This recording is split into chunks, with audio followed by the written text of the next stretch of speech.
Alright, so I had a thought the other day, a truly revolutionary, groundbreaking idea. What if I tried being normal, just for one day? A 24-hour experiment in beige conformity. I documented the whole thing, for science, and also because my therapist said I need a new hobby that doesn't involve arguing with pigeons.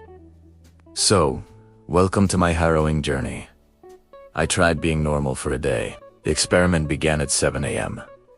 Apparently, normal people don't wake up at noon with a profound sense of existential dread. They wake up to the gentle chirping of their alarm clock, which sounds suspiciously like a fire drill in a tiny metal box. I replaced my usual elan, the sound of a whale in distress, with something called sunrise serenity. It was serene, all right. Serenely infuriating. First mission, the morning routine. Normal people, according to my extensive research, which was 5 minutes of watching morning routine vlogs, start with smiling at their own reflection. So I stood there in front of the mirror, baring my teeth like a cornered raccoon. It felt less like self-love and more like I was threatening the man in the mirror. He looked terrified. Then, breakfast. I swapped my cold pizza slice for oatmeal. It looked like wet cement and tasted like disappointment. To make it fun, I added berries. They just sank into the gray sludge, like little hopes and dreams dying a slow, mushy death. I ate it while reading the news, which normal people do to feel informed. I just felt my soul shriveling. The headlines were all about billionaires going to space while the planet slowly melts. It's like reading the menu on the Titanic. Yeah, the lobster thermidor sounds great, but I'm a little preoccupied with the giant iceberg.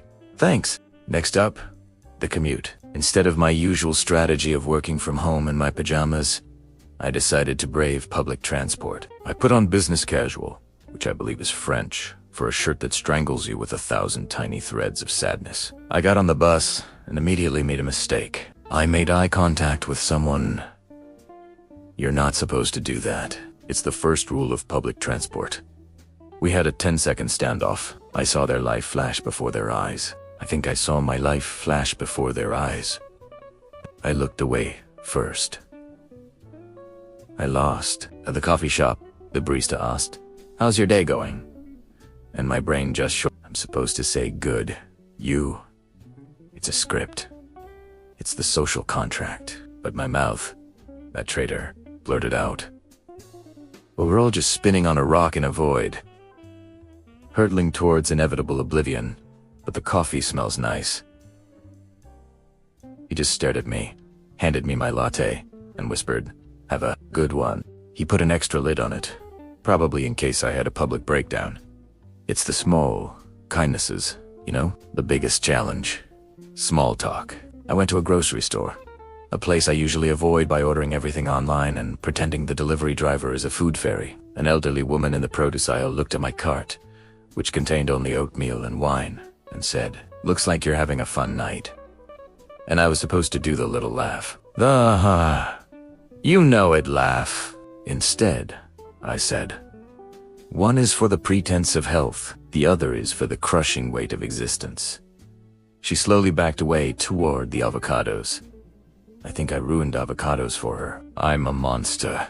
For lunch, I tried one of those pre-packaged salads. It cost $12. For lettuce is 90% water. I paid $12 for a crunchy water and a few sad-looking croutons. It came with a fork so flimsy it probably could stab its way out of a wet paper bag. As I was eating my expensive water, I overheard a conversation. "Did you see Karen's post? Her trip to Bali looks amazing." Oh my God. I know. I'm so jelly. This is what normal people talk about. The curated happiness of others. It's like window shopping for a life you'll never have. My version of that is looking at real estate listings for castles in Scotland. It's the same principle, just with more ramparts and a higher chance of a resident ghost. Much more practical.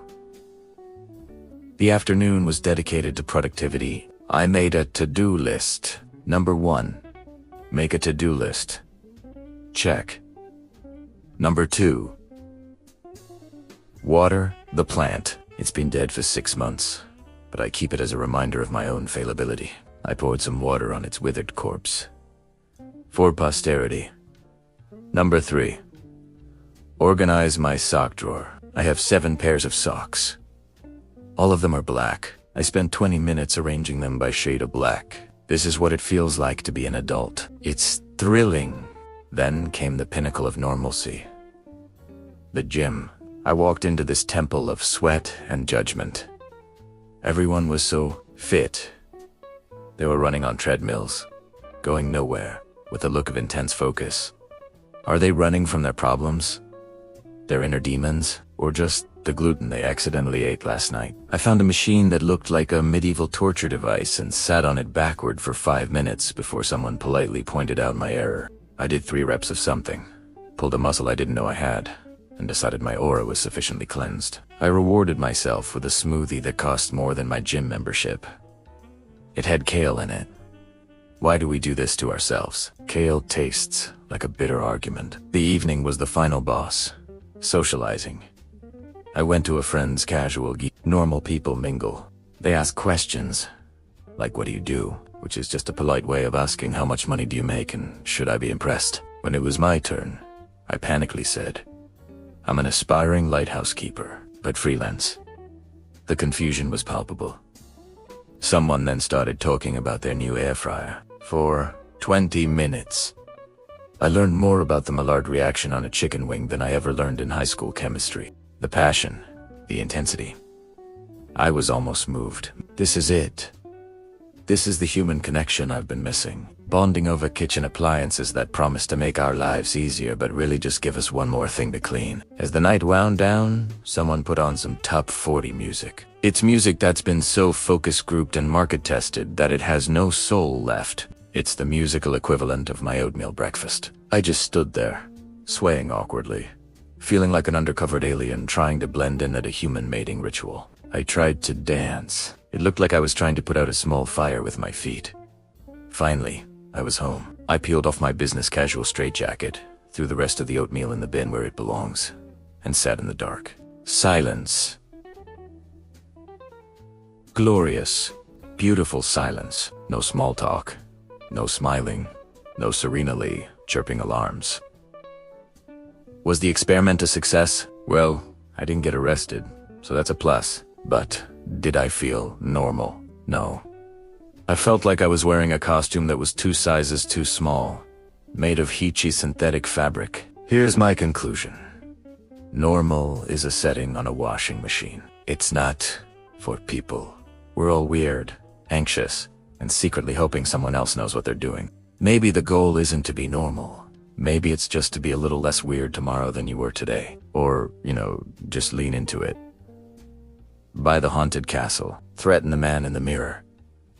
Tell the barista you're contemplating the void. Because honestly, it's way more interesting than talking about air fryers. So, here's to being abnormal. It's a lot more fun. Thanks for watching my descent into madness and back again. Stay weird.